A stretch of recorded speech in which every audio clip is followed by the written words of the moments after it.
జిల్లా ప్రతిపాడు నియోజకవర్గం నగర పంచాయతీ ఏలేశ్వరంలో ఒక ప్రైవేట్ ఫంక్షన్ హాల్లో ఉన్నాం. ఈ యొక్క ప్రైవేట్ ఫంక్షన్ హాల్లో ఏదైతే ఆల్ ఇండియా తూర్పు కాపు సంక్షేమ సంఘం ఉందో దానికి సంబంధించి ఈరోజు ఏలేశ్వరంలో జిల్లా వ్యాప్తంగా ఈ యొక్క కార్యక్రమాలు చేస్తూ ఏలేశ్వరంలో ఈ యొక్క కార్యక్రమాన్ని ఆత్మీయ సమ్మేళనాన్ని ఏర్పాటు చేయడం జరిగింది. దీనికి జాతీయ అధ్యక్షులు పిసిన చంద్రమోహన్ గారు వచ్చారు. ఆయన అడిగి తెలుసుకుందాం. చెప్పండి సార్, ఈ యొక్క కార్యక్రమాన్ని ఏర్పాటు చేయడానికి గల కారణాలు ఏదైతే ఆంధ్రప్రదేశ్ ఉమ్మడి రాష్ట్రంలోనే బీసీ కులాల్లోనే అత్యధిక జనాభా ఏదైనా ఉంది అంటే తూర్పు కాపు.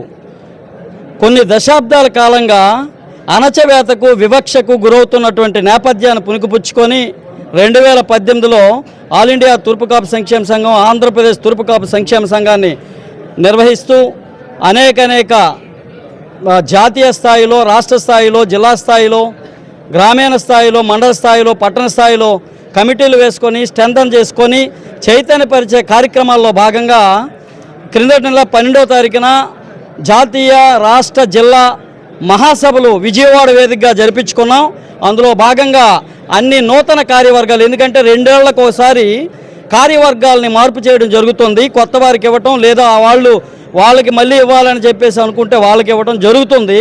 అందులో భాగంగా ఏదైతే తూర్పు కాపు జాతి అన్ని రంగాల్లో అణచవేతకు వివక్షకు గురవుతున్నటువంటి నేపథ్యంలో ఈ తరుణంలో గత గవర్నమెంట్ కానీ నేటి గవర్నమెంట్ కానీ ఏదైతే మా 2017 వరకు కూడా ఉత్తరాంధ్ర మినహా జిల్లాలో నివసిస్తున్నటువంటి తూర్పు కాపు జాతి యావత్ మందికి కూడా ఏదైతే మాన్యువల్లో ఉండేటప్పుడు ఓబీసీ రిజర్వేషన్ వర్తించేది, మాన్యువల్ తీసేసి ఆన్లైన్ అయినప్పటి నుంచి కూడా రాష్ట్ర వ్యాప్తంగా నివసిస్తున్నటువంటి విద్యార్థులకు ఓబీసీ నిలుపుదలతో కేంద్ర రాష్ట్ర ప్రభుత్వాలు ప్రవేశపెడుతున్నటువంటి పై చదువులకు కానీ ఉద్యోగాలకు కానీ నోచుకోకుండా అన్యాయానికి గురవుతున్నటువంటి వైనాన్ని రాష్ట్ర వ్యాప్తంగా ఆనాటి ముఖ్యమంత్రికి కానీ నేటి ముఖ్యమంత్రికి కానీ ఆనాడు ప్రధానమంత్రి గారికి జాతీయ స్థాయిలో జంతర్ మంతర్ దగ్గర నిరాహార దీక్ష చేసిన అనంతరము అనేక మార్లు ఎన్సీబీసీ నేషనల్ బీసీ కమిషన్ ముందు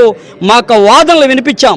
ఈ తరుణంలోనే అందరిని కూడా చైతన్యపరిచి మరోమారు రాష్ట్ర వ్యాప్త ఉద్యమానికి శ్రీకారం చుడితే కానీ ఈ సమస్యల పరిష్కారం కాదు కనుక ఎన్నో మార్లు మేము 3 పర్యాయాలు ఢిల్లీ వ్యాప్తంగా మేము చేసినటువంటి ఉద్యమాల్లో భాగంగా 3 సార్లు ఎన్సీబీసీ కమిషన్ ముందు వినిపించాం.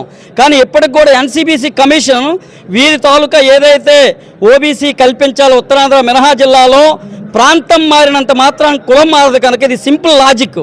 కులం ఏ కులంలో పుట్టిన వ్యక్తి అదే కులంలో నివసిస్తూ ఉంటాడు కనుక వెంటనే వీళ్ళకి ఓబీసీ కల్పించాలని చెప్పేసి ఎన్సీబీసీ కమిషన్ వారు కేంద్ర ప్రభుత్వానికి నివేదిక ఇచ్చారు.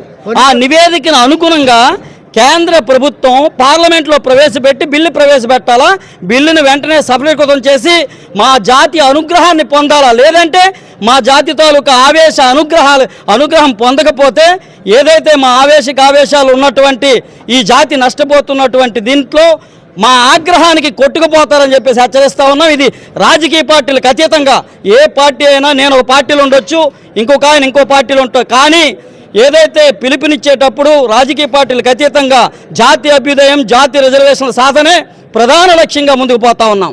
అంటే ఇది వరకు ఏదైతే కేంద్ర ప్రభుత్వం దృష్టికి తీసుకెళ్ళాం అది ఇది అంటున్నారు కదా, అయితే ఓబీసీ రిజర్వేషన్ విషయంలో ఇప్పటి వరకు కేంద్ర ప్రభుత్వాలు పట్టించుకోవడానికి కారణాలేంటి?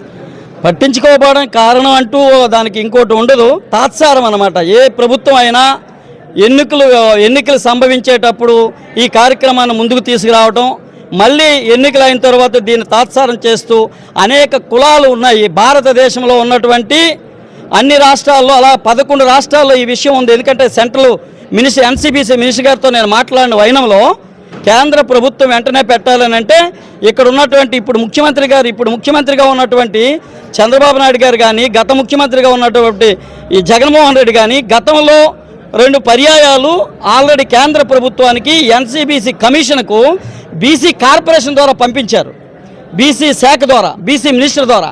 కానీ వ్యక్తిగతంగా ఈసారి ఏం కావాలని మేము కోరుకున్నామంటే మొన్ననే ముఖ్యమంత్రి గారు మా శ్రీకాకుళం జిల్లా మాది, శ్రీకాకుళం జిల్లాలో నేను ముఖ్యమంత్రి పర్యటనలో భాగంగా కోరడం జరిగింది. ఉప ముఖ్యమంత్రి శ్రీ కొణిదెల పవన్ కళ్యాణ్ గారిని కూడా కోరడం జరిగింది. వెంటనే ఏదైతే ఎన్సీబీసీ కమిషన్ ముందు పెట్టినటువంటి అంశం వారు నివేదిక ఇచ్చి పార్లమెంట్లో పెట్టారు కనుక బిల్ పాస్ చేపించే కార్యక్రమాల్లో భాగంగా వెంటనే బిల్లు పాస్ అవ్వాలి అని అంటే మీరు ఇక్కడే వ్యక్తిగతంగా ముఖ్యమంత్రి హోదాలో ఉప ముఖ్యమంత్రి హోదాలో మీరు లెటర్లను వెంటనే పంపించాలా. ఆ లెటర్లు పంపించినటువంటి కాపీలను మాకు ఇస్తే మేము తీసుకొని మళ్ళీ కేంద్ర ప్రభుత్వం వద్దకు తీసుకొని మా కార్యక్రమాన్ని విజయవంతం చేసుకుంటామని చెప్పేసి కోరడం జరిగింది. ఆ దిశగా కార్యాచరణ ముందుకు నడిపిస్తామని చెప్పి వారు కూడా హామీ ఇచ్చారు. ఆ దిశగా వెళ్తా ఉన్నాం. ఇది పూర్తిగా రాజకీయ పార్టీలకు అతీతంగా అందరం ఐక్యమైతేనే కార్యక్రమాలు జరుగుతాయి. ఈ దిశగానే వెళ్ళాలా. ఒక్కొక్క కార్యక్రమం ఏదైతే ఈ కార్యాచరణలో భాగంగా కొన్ని డేట్లు ప్రకటించడం జరుగుతుంది. ఆ డేట్లు ప్రతి ఒక్కరు కూడా తేదీలను చూసి ముందుకొచ్చి చైతన్యవంతులు కావాలని కోరుతా ఉన్నాం. ఇదే తూర్పు కాపుకు సంబంధించి కొన్ని జిల్లాల్లో ఓబీసీ అమలు అవుతుంది, కొన్ని జిల్లాల్లో అమలు అవ్వట్లేదు అంటున్నారు. దానికి తాస్కారం ఎందుకు చేస్తున్నాయి ఈ ప్రభుత్వాలు? ఇది సింపుల్ లాజిక్. ఉత్తరాంధ్రలో బీసీలు ఉత్తరాంధ్ర తూర్పు కాపు, ఉత్తరాంధ్ర మినహా జిల్లాల్లో ఉన్నటువంటి వారికి మాత్రమే ఇప్పుడు 26, గతంలో 13 జిల్లాలు, ఇప్పుడు విభజించినటువంటి 26 జిల్లాల్లో 20 జిల్లాల్లో ఇవ్వట్లేదు. తొలి 10 జిల్లాల్లో అనమాట విభజన లేని టైంలో ఈ 10 జిల్లాల్లో కానీ ఇప్పుడున్న 20 జిల్లాల్లో నివసిస్తున్నటువంటి ప్రతి తూర్పు కాపు కూడా ఓబీసీ రిజర్వేషన్ కల్పించవలసిన బాధ్యత కేంద్ర రాష్ట్ర ప్రభుత్వాలదని చెప్పేసి తెలియజేస్తున్నాం. ఈ దిశగానే ముందుకు పోవాలని చెప్పేసి ప్రభుత్వాలకి తెలియజేస్తా ఉన్నాం. లేకపోతే మా ఆగ్రహానికి గురి కాక తప్పదని తెలియజేస్తా ఉన్నాం. వివిధ రాష్ట్రాల్లో ఏదైతే కులం ఉందో ఇక్కడ ఒక కులం అక్కడ ఒక కులం, ఇదే కులం వేరే రాష్ట్రంలో ఉంటే రిజర్వేషన్ మారిపోతుంది కదా, రిజర్వేషన్లు తప్పుగా ఉంటున్నాయి కదా. వేరే రాష్ట్రంలో అయితే ఇక్కడ కాదు. కేసీఆర్ గారు మీకు తెలిసిందే, ఏదైతే రాష్ట్ర విభజన జరిగిన వెంటనే కేసీఆర్ గారు 26 బీసీ కులాలని బీసీ జాబితాల నుంచి తొలగించేశారు. ఆనాడు నేను నేషనల్ ప్రెసిడెంట్గా కేసీఆర్ గారిని కలిసాం 2014 గవర్నమెంట్లో. ఆయన వెంటనే ఒక కమిషన్ వేశారు. ఆ తర్వాత వచ్చినటువంటి ప్రస్తుత కాంగ్రెస్ ప్రభుత్వం కూడా దాని మీద ఎక్సర్సైజ్ చేస్తూ ఉంది. 26 బీసీ కులాలను తొలగించేసి ఇక్కడ ఉత్తరాంధ్రాల నుంచి కాదు, ఆంధ్రప్రదేశ్ వ్యాప్తంగా ఉన్నటువంటి వారు బ్రతుకు తెరువు కోసం హైదరాబాదు, ఖమ్మము అనేక జిల్లాల్లో ఉన్నారు. ఇప్పుడు వారు సుమారు 26 కులాలు కూడా 26 లక్షలుగా ఉన్నారు. వారందరూ కూడా నష్టపోతున్నారు. అది ప్రధాన అంశం. దానికి ఎన్సీబీ కమిషన్ కూడా వేశారు. అది త్వరలోనే అది కూడా సఫలీకృతం అవుతుందని తెలియజేస్తా ఉన్నాం. Thank you sir, thank you. ఇది పరిస్థితి ఇక్కడ మనం చూసాం కదా.